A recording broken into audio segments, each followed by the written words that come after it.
Hidden deep within the impenetrable jungles of South America lies the greatest legend in human history. It was an obsession that drove thousands of men to madness, starvation, and death. They called it El Dorado. But the greatest secret of El Dorado is that it was never a city at all. A city made entirely of gold. A place of infinite wealth waiting to be claimed.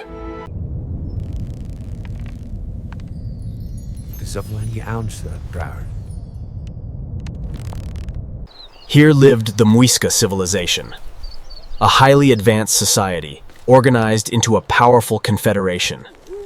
The Muisca were master metalworkers, but to them, gold had no monetary value. Gold was not wealth, it was sacred. They believed it contained the living energy of the sun god, Sui. And the center of their spiritual world was a perfectly circular crater lake, Lac Guatavita. Whenever a new king, known as the Zipa, took power, a breathtaking ritual took place. The new ruler was stripped of his clothes and covered entirely in sticky resin.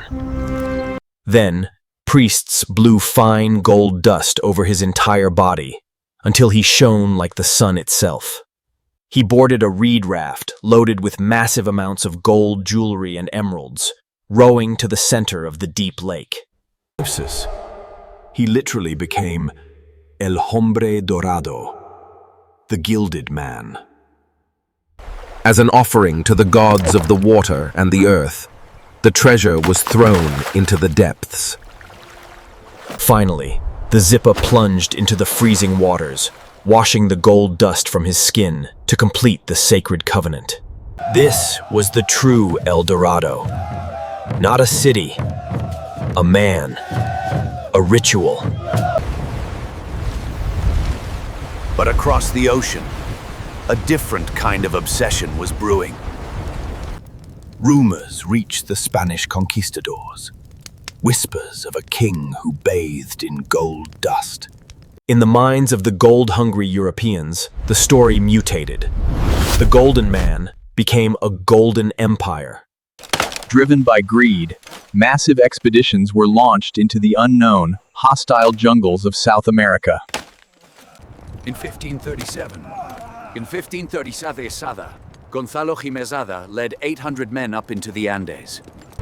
The collision of worlds was brutal. The Spanish demanded one thing: gold. The Muisca were conquered. Their sacred artifacts were melted into ingots to fund European wars. When the Spanish finally found Lake Guatavita, they realized the treasure wasn't in a vault. It was at the bottom of the lake. They immediately tried to empty it. Using bucket chains, they barely lowered the water level, but recovered enough gold to fuel the madness. But for the Spanish, it wasn't enough. If this was just a lake, the real city of gold must be further deep in the jungle. The search for El Dorado sparked the darkest chapters of exploration. Francisco de Orellana navigated the entire expeditions, faced starvation, disease, and poison arrows. Men ate their own dogs, horses, and leather belts. The myth-bred monsters. None worse than Lope de Aguirre, the wrath of God. Sir Walter Raleigh became convinced El Dorado was a city named Manoa in the Guiana Highlands. He even published a best-selling book about it. By the late 1500s, the fever spread beyond Spain. The English wanted the gold. He launched 2 massive expeditions, pouring his own fortune into the search. He found nothing but malaria, hostile forces, and failure. The obsession cost him his son, and eventually, his head. Back in Colombia, men realized the city didn't exist. They returned their gaze to the only place the gold actually was, the lake. In 1580, a merchant named Antonio de Sepulveda attempted to cut a massive V-notch into the crater wall to drain the lake. King James ordered his death to appease the Spanish. El Dorado had claimed another soul. The water level dropped 65 feet. In the exposed mud, they found gold breastplates and an emerald the size of a hen's egg. Centuries later, in 1898, a British company arrived with modern steam pumps. They successfully drained the lake entirely. But the bottom was filled with yards of deep slime. Before they could dig, the hot sun baked the mud into concrete. The equipment was immobilized. The company went bankrupt. The lake slowly refilled, guarding its secrets. In 1965, the Colombian government declared the lake a protected cultural site. The hunting was officially over.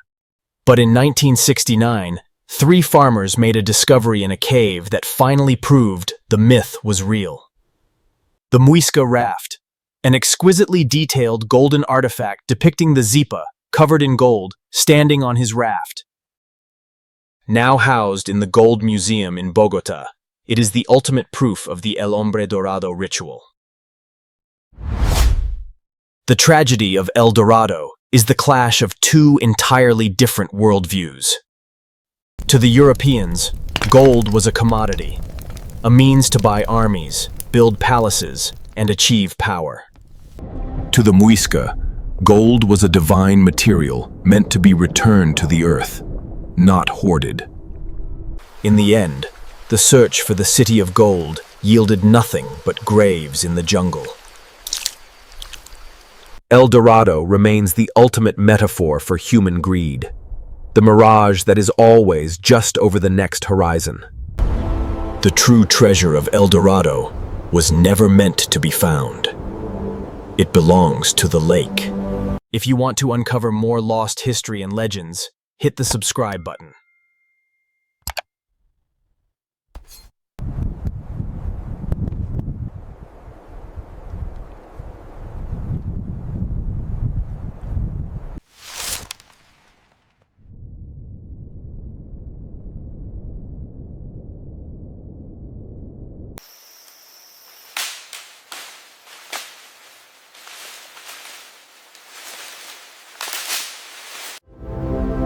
Thanks for watching.